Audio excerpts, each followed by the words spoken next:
And my daughter, always you give me a kiss.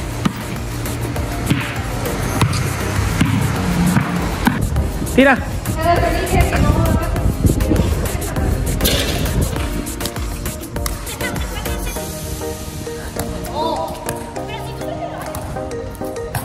Hello guys. ¿Está bien? ¡Hija!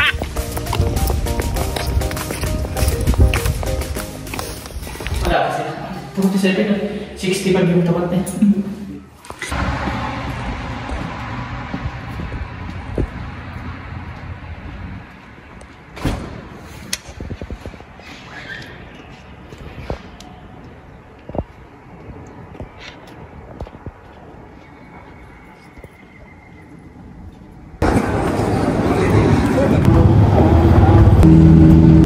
Dati wala yan. Puro lahat pantay-pantay.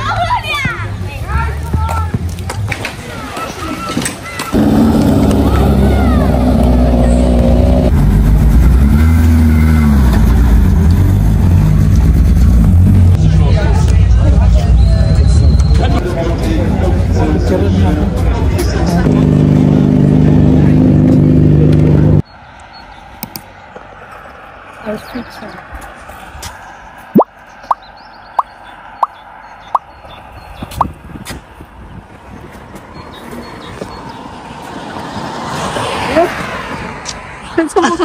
Sino na?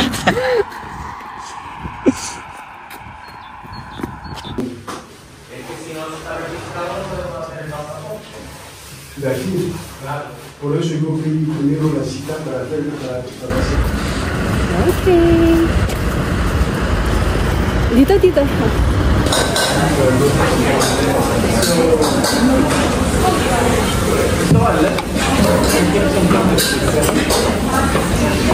Masarap pa rin naman. Ano si? Dalawa sa'yo? Chicken and beer.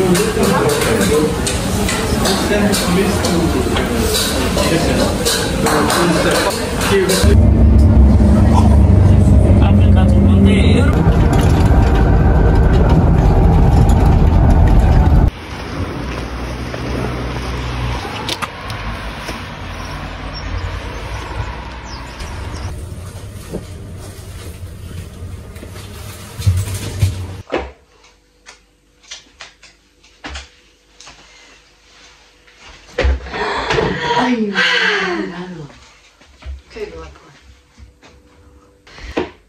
So, hola señoritas, buenas tardes.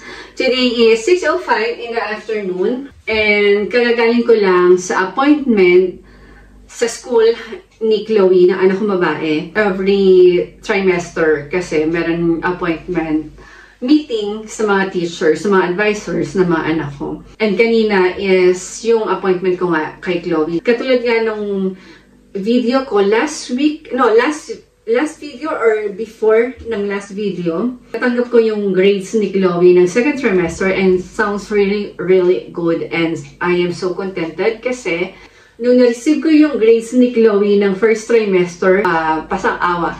Medyo mataas ang konti sa pasang-awa and sabi ko, hindi ito si Chloe. Kasi I know my daughter na matalino ang anak ko. And then, sabi ko sa kanya, lalabas ka lang twice a month hanggat hindi mo nakakuha yung grades na talagang grades mo. Katulad nga nung last video ko, or second to the last video, na nakita ko nga yung grades ni Chloe ng second trimester. Natural Science is 55, Social Science is 56, ang math niya is 49, and the rest is naglalaro lang siya ng 45 to 50. Ang pinakamababa niya is Luxembourgish. Teka. Well, actually, yung French niya is 50.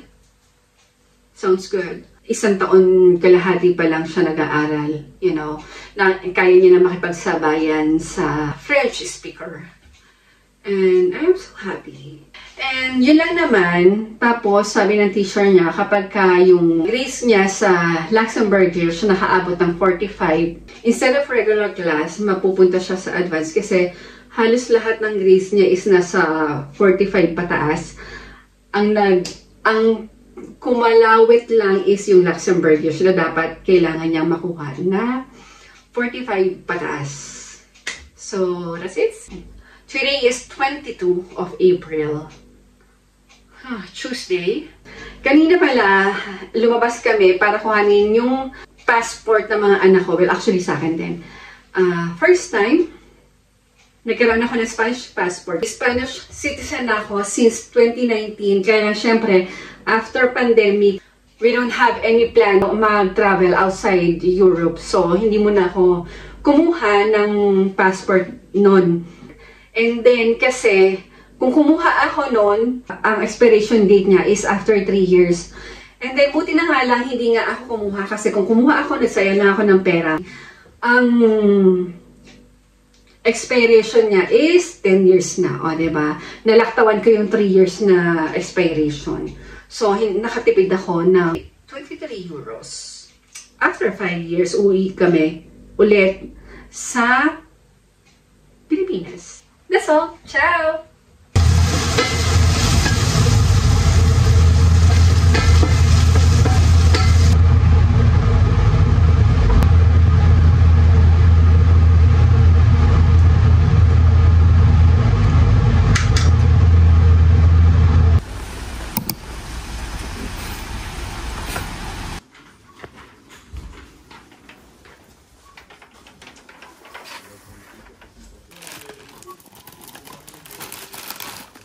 Hindi masarap yung Mars, mas sa sneaker.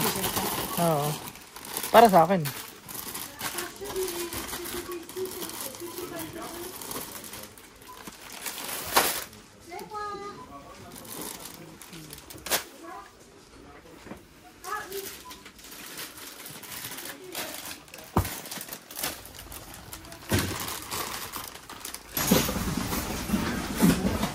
Puro ano? Maliit?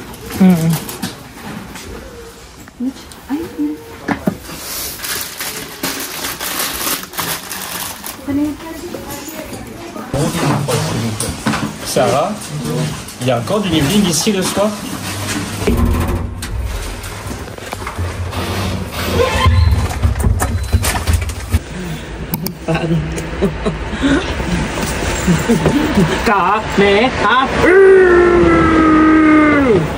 ¿Y tú?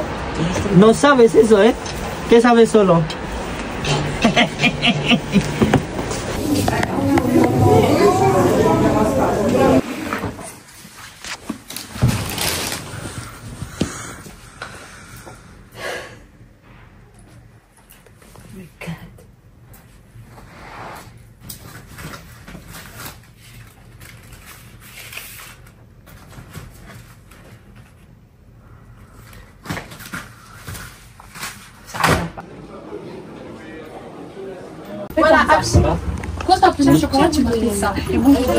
Il y aura une fête.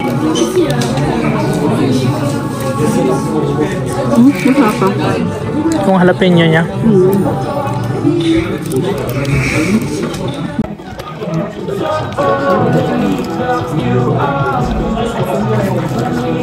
Palagay nga doon sa gilid.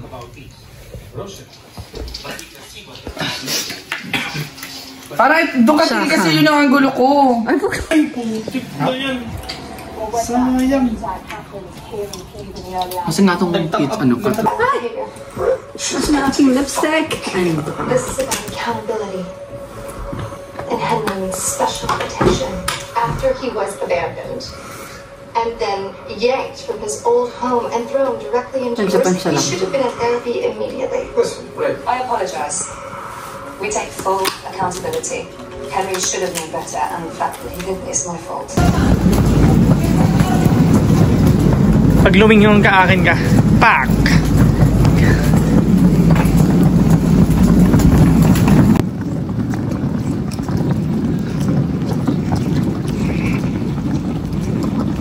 Bigat ang bag ni nanay eh. Saan ka pupunta, ma? Saan ka pupunta? Sa Pilipinas ako eh.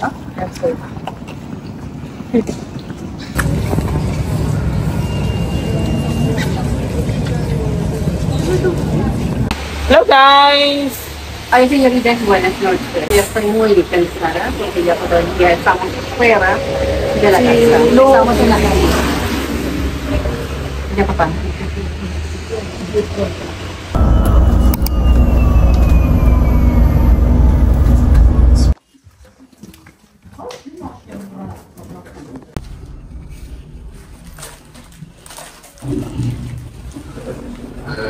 Blue, tapos pink. Parang punta kasi. Yeah, pwede. Pang summer, no? What's the thing? Pwede. Ako, hindi ko. Yun o, salamin dun o. Dun.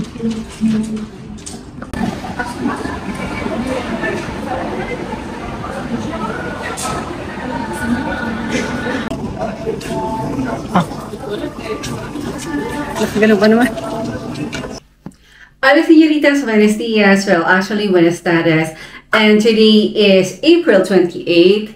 It's already 5:45 in the afternoon. Well, actually, this morning, I woke up super duper aga.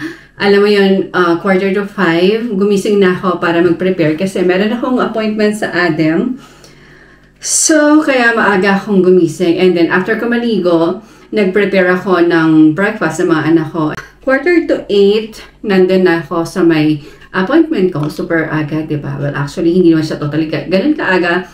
Kahit sarado pa, nung dumating ako, okay lang. Basta, ay, alam mo yun, kapag meron kasi akong appointment or kahit na meron akong kakatagpuin, ayoko kasi talagang nalilate. Alam mo yun, it's either maaga ako ng 5 minutes, 10 minutes. Super aga ko na kapag dumating ako ng 20 minutes before ng meeting time namin. Hanggat maaari, ayoko talagang nalilate. So, that's it.